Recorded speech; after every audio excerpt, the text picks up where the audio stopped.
Hello everybody, आज हम एक बहुत ही इंटरेस्टिंग डोंगवा आपके लिए लेके आए हैं जो आज ही रिलीज हुआ है। होपफुली आपको आने वाले सारे ही एपिसोड बहुत पसंद आएंगे क्योंकि इसका विजुअल और स्टोरी बहुत ही लाजवाब है जो आप सभी को बहुत ज्यादा अच्छी लगेगी। तो आइए चलिए एक्सप्लेनेशन स्टार्ट करते हैं। एपिसोड की स्टार्टिंग में हम कुछ लोगों को देखते हैं जो कि स्पेस स्टेशन पे काम कर रहे होते हैं। तभी उनके सामने से कुछ ड्रैगन्स निकलने लगते हैं और वो ड्रैगन्स अपने साथ एक कॉफिन लेके अर्थ की तरफ जा रहे थे जो कि बहुत ही अजीब चीज थी। वहीं से सीन कट होके एक इमॉर्टल पे जाता है जिसे जबरदस्ती बांध के रखा होता है और उसके अंदर से उसकी सारी एनर्जी जबरदस्ती निकाली जा रही थी और उसकी सारी ही एनर्जी को एक कैटल में भरा जा रहा था जिससे वो कैटल पूरा होते हुए दिख रहा था। अब उसी कैटल में से कुछ स्पिरिट एनर्जी निकलती है और वो पैलेस की तरफ जाती है। पैलेस में हम देखते हैं कि एक डीमन लॉर्ड बैठा हुआ है जहाँ पे उसका गार्ड उसे बताता है कि हमने आपके लिए कई सारे इमॉर्टल्स को बंदी बना लिया था और हमने उनकी एनर्जी निकाल के इतनी सारी जमा कर ली है कि आप इमॉर्टैलिटी तक पहुँच जाएंगे, जिससे डीमन लॉर्ड भी खुश होता है। लेकिन तभी वहाँ पर वही स्पिरिट एनर्जी आ जाती है और वो आते ही डीमन लॉर्ड के सारे ही गार्ड्स पे अटैक करके उन्हें मारने लगती है। फिर वो बढ़ते बढ़ते डीमन लॉर्ड के पास भी आती है एंड डीमन लॉर्ड को अटैक करने ही वाली थी कि तभी डीमन लॉर्ड खड़ा होता है और अपने एक ही पैर मारने से उस एनर्जी को पीछे धकेल देता है। फिर डीमन लॉर्ड उस एनर्जी से लड़ने लगता है और अपनी पावर उसे दिखाने लगता है, लेकिन वो एनर्जी भी डीमन लॉर्ड के साथ लड़ती है और डीमन लॉर्ड को साइड में गिरा देती है।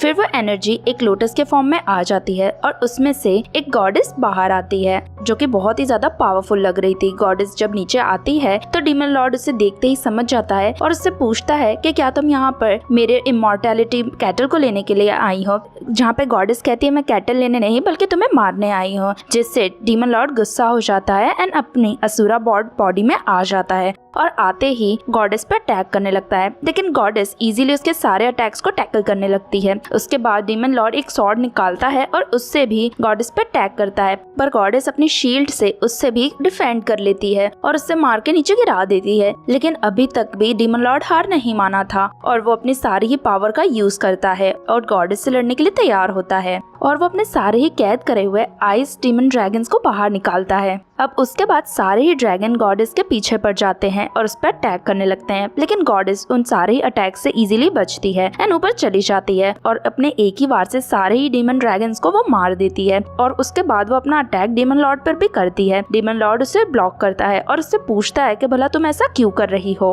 तो गॉडेस कहती है कि तुम्हें मार के मैं अपने भाई को बचा लूंगी। उसके बाद वो अपनी ताकत लगाती है एंड डीमन लॉर्ड पे अटैक करती है। डीमन लॉर्ड खुद को डिफेंड करने की कोशिश करता है, लेकिन इस बार वो डिफेंड नहीं कर पाता है और वो गॉडेस के अटैक से पूरी ही तरीके से डिस्ट्रॉय हो जाता है। अब इसके बाद गॉडेस अपने भाई के साथ के अपने दिन याद करती है। यहाँ हमें दिखाया जाता है कि उसका भाई वही इमॉर्टल वॉरियर होता है जिसे हमने स्टोरी की स्टार्टिंग में देखा था और जब वो छोटी थी तो उसकी आंखों के सामने ही डीमन एम्परर उसके भाई को उठा के ले गए थे।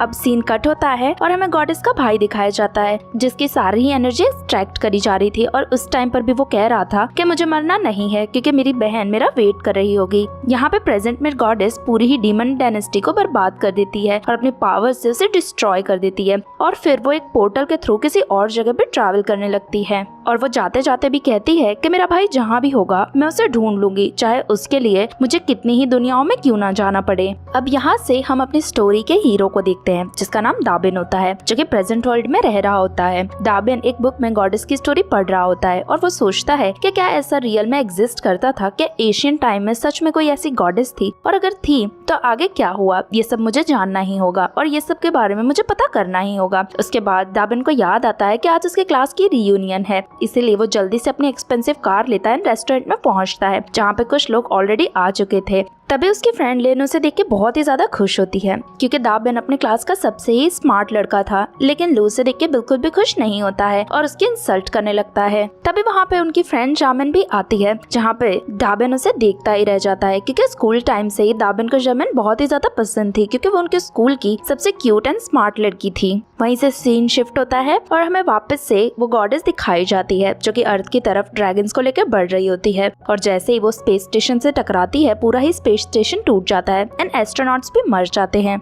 यहाँ पे अर्थ पे दाबिन और उसके फ्रेंड्स न्यूज में देखते हैं कि मौसम बहुत ही बिगड़ चुका है और सभी अगर बाहर हैं तो उन्हें जल्द से जल्द अपने घर जाना चाहिए। जहाँ पे दाबिन कहता है कि कार ऐसी सिचुएशन में नहीं है जो इतना पानी झेल पाए, जिससे लूज का मजाक उड़ाते हुए कहता है कि तुम रियल में रिच नहीं हो, तुम रिच होने का प्रिटेंड करते हो। अगर वो कार तुम्हारी रियल में होती तो तुम उसे लेके बाहर निकल जाते, और ऐसा कहकर उसे नीचा दिखाता है। साथ ही वो लिन को भी अपने साथ चलने को कहता है, तो लिन भी उसके साथ जाने को अग्री हो जाती है। कुछ लोग और भी लू से कहते हैं कि तुम हमें ड्रॉप कर देना, जिनसे वो सभी लू के साथ चली जाते हैं और दाबिन यहीं रह जाता है। अब नेक्स्ट सीन में हम देखते हैं कि पूरी सिटी में बहुत ही तेज आंधी तूफान आ चुका है और पानी भी बहुत ज्यादा भर चुका है, इवन डैम्स भी टूट रहे हैं और लू जिस कार में था उस कार में भी पानी भर रहा है, सब डूबने वाले हैं। तभी वहाँ पे दाबिन अपनी बोट लेके आता है जिसमें उसके बाकी के फ्रेंड्स भी बैठे हुए थे, और वो जल्दी से आके लू की कार में जितने भी लोग थे सभी को रेस्क्यू कर लेता है। उसके बाद सभी को रेस्क्यू करने के बाद वो आगे जाता है जहाँ पे हम देखते हैं कि एक टर्नेडो फॉर्म हो रहा है, जिससे सभी बहुत डरते हैं। लेकिन दाबिन अपनी अकल का यूज करके उस टर्नेडो से बचते हुए आगे जाता है। लेकिन आगे जाते ही वो देखता है कि ऐसे तो कई सारे टर्नेडोस ऑलरेडी वहाँ पे क्रिएट हो चुके हैं। उन्हीं में से एक टर्नेडो में दाबिन की शिप भी फंस जाती है। वो उसे निकालने की कोशिश करता है एंड स्पीड बढ़ाता है। उस चक्कर में वो टर्नेडो से बाहर आ जाता है, लेकिन वो पानी में जाने की जगह एक खाई में टकरा जाता है और उसकी पूरी ही शिप उसमें फंस जाती है और उस पर बहुत सारे पत्थर गिर जाते हैं। फिर दाबिन एंड उसके सारे ही फ्रेंड्स एक एक करके उस शिप में से बाहर निकल के जमीन पे आते हैं। अब सभी नीचे उतर के माउंटेन के पीक पे जाने का डिसाइड करते हैं। जब वो पीक पे पहुंचते हैं तो वो बहुत ही ज्यादा शॉक रह जाते हैं, क्योंकि वहाँ पे उन्हें एक पैलेस दिखाई देता है और सब कंफ्यूज थे क्योंकि उन्हें समझ नहीं आ रही थी कि ये कौन सी जगह है।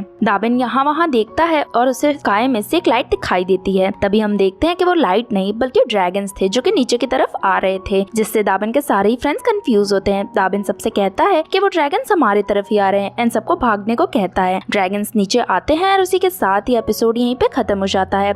नेक्स्ट पार्ट देखने के लिए चैनल को सब्सक्राइब करना ना भूलें। मिलते हैं नेक्स्ट एपिसोड में, तब तक के लिए टेक केयर।